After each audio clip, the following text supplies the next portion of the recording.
What's up, guys?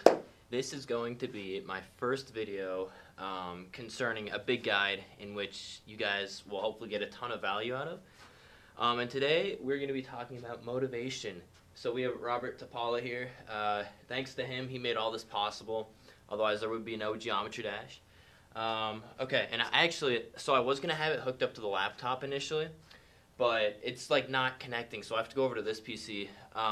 I suppose I should probably start by introducing what this is about. If it's not self-explanatory enough by the title, this is going to be about motivation and how you can avoid burnouts in GD. Okay, and the other thing I want to point out is that this is just going to be like an uncut guide, no editing. I might throw in some music in there, but for the most part, this is just a big test, and I hope you guys can gain value out of this. I actually don't know if you can see the TV here.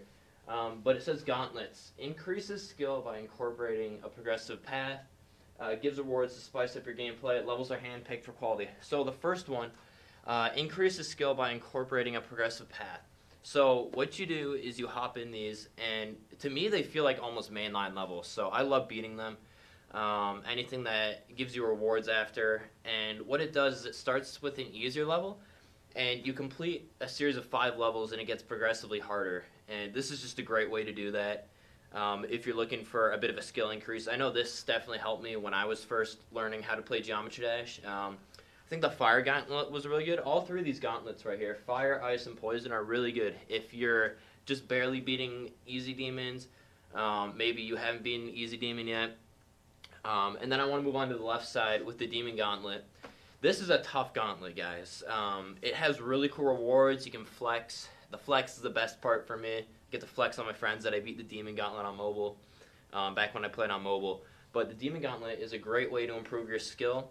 It incorporates like elements from all over. I think we got like sidestep in there, great wave and ship practice. Hell is the last level, which kind of like, it's pretty tight on the ship and wave. So I'd really practice that because I know ship and wave are 2 of the biggest game modes for people to get good at. And yeah, so it gives rewards to spice up your gameplay. Like I was saying, after you completed all 5 levels, you'll unlock a chest with sometimes containing shards, which we'll talk about in a little bit. It can also contain, I think, demon keys. Correct me if I'm wrong. Maybe orbs, diamonds, definitely icons you can get from these colors. And explosion, death effects. Wow. So yeah, if you're looking for some great rewards, guys, I definitely recommend checking out the gauntlets. There's guides online to which gauntlets give what rewards, and yeah, I definitely recommend it. Levels are hand-picked for quality. This is a big one, guys, because a lot of people will go through like the recent tabs, or not the recent tab, but like, you know, the most recently rated levels, or just like look up a random demon without doing a lot of studying. At least for me, that's what I used to do. I'd find a demon, I'd be like, oh cool, beat it. It wouldn't really feel rewarding, you know, and the gameplay wouldn't always be like the best. But RobTop makes sure, well, there's a few exceptions, but for the most part, these levels are just amazing levels made by the community. And Robert handpicked them all himself, put them into a little pack for you. So they're handpicked to really improve your skill and provide a fun experience for players. Let me switch slides here. Okay, next up we have the Demon Keys. So this one, I don't know like a ton. I think I might be missing a bit of information, but we're going to go with it anyway. So it challenges you to play more levels. If you guys didn't know, you need 500 orbs to get a demon key. I don't know if that's changed as of 2.2, but as it was in 2.1, and I'm pretty sure it still is, you need 500 orbs. So that means any amount of levels you beat that amount to 500 orbs, like playing one demon level gives you 500 orbs, hence the name Demon Key. So yeah, that's a great way to do it by beating demon levels, is every time you complete one, you'll get a Demon Key. Unlock super cool rewards. So as you can see here, we have the 1 key, 5 key, and 10 key chests. These are the tier 1 chests. As of 2.2, it goes on to, I think, 25, 50, and 100. But I really want you guys to focus on these 3 right here, because the biggest thing about them is they'll give you more rewards. I think EVW did a video on this too, but you'll get more rewards from opening the 1 and 5 chests, and then occasionally open maybe a 10 chest if you want to grind a bit for it. As these give you the best rewards. They give you icons, gems, orbs, shards. They give you a vast variety of things to use and spice up your gameplay. can be found in a ton of different spots. I think what I was alluding to there was just how many ways you can get the demon keys. If I'm not mistaken, I think you can also get them from completing gauntlets. You can also get them by opening the daily and the weekly chest. Sorry, not weekly. There's like a daily chest and then a chest that happens every 4 or 6 hours. I forget which one. But those are really good ways as they give you a ton of orbs, hence the appearance of a demon key. So yeah, that's demon keys. Okay, next up we got paths. So this is very new to 2.2. I'm sure you guys have seen it. It's kind of down. It's a third to the bottom left when you're in Geometry Dash, so you'll be able to see it there. So there's 10 paths of power. They kind of correspond with like the shards. Let's see. Here you have poison, I think. No, wait, I'm getting this completely mixed up. I think this might be poison. Lava, ice, fire. I can identify a few of them. Blood, metal. But these are great ways to progress as they enable you to unlock one. It's 25,000 orbs, so it's a bit of a grind. I think in Demon Keys it'd be around 50. So once you have 50 Demon Keys, you'll be able to unlock one of these. I'm assuming you haven't spent any orbs on anything else. So these are a great way to stay motivated, at least for me. Once these came out in 2.2, I'm like, oh man, I'm grinding these all day, man. So it has new and fresh 2.2 rewards, like I was saying. So as you go through, I think it's every 50 stars that you complete, you get one icon or color or death explosion if they have those in there, until you reach 1,000 stars or moons. So you can either complete platformers or just the classic levels. And after you're done with the 1,000, you get a big chest at the end with even more rewards in it. So super cool way to progress in the game and prevent burnouts.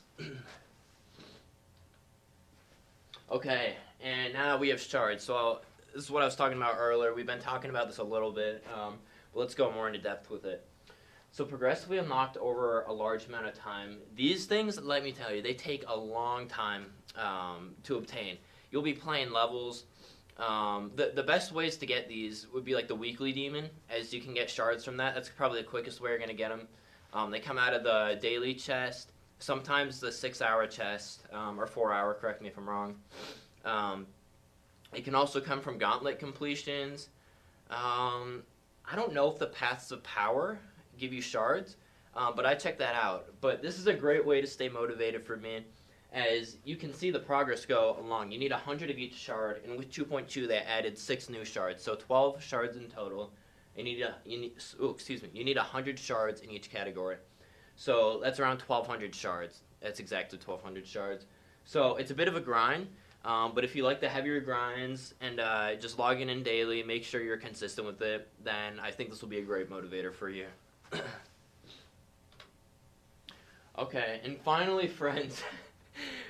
This is my good buddy John here. His face is pretty stretched out, but I'd say he's like my best friend back at home. And I think it's extremely important to have friends, especially while playing Geometry Dash, as they can, number one, keep you motivated. They're an amazing way to have fun while playing Geometry Dash. You guys can hop on a VC, maybe do level races, creator races. There's so much you can do with friends. Just like the laughing as well. Just having a friend that you can laugh with is a great way to kind of just like relax and not like drop all the worries or whatever.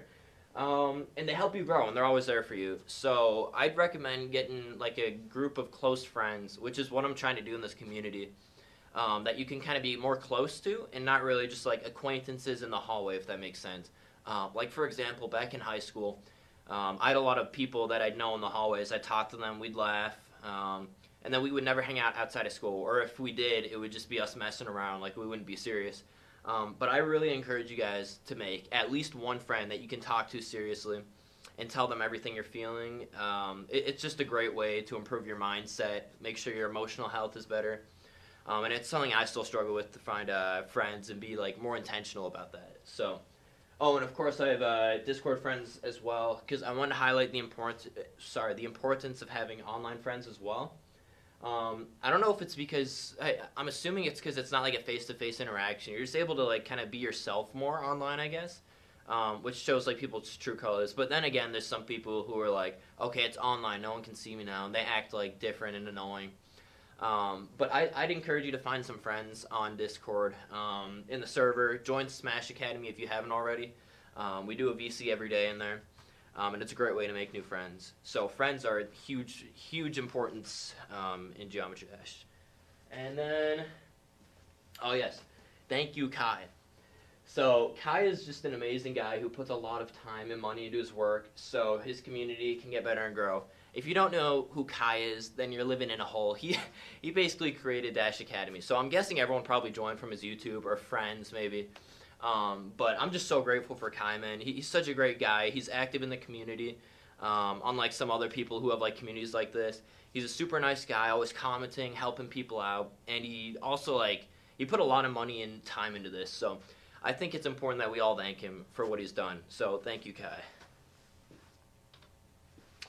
And this is the end slide. So it says the end, hence closing this little meeting or YouTube video. So yeah, I hope you guys enjoyed. This is like the first time I'm ever doing this. So feel free to leave me tips in the comments on what I can do better, what I can add. Like I said earlier, I may or may not add like background music or something. And I know how to edit a bit, but I'm not super good on like the subtitles. So I'm definitely looking to get better at that. And I'm hoping this might be a tool that I can utilize in order to further learn how to do all that. So thank you guys so much, and I will see you guys in the next one.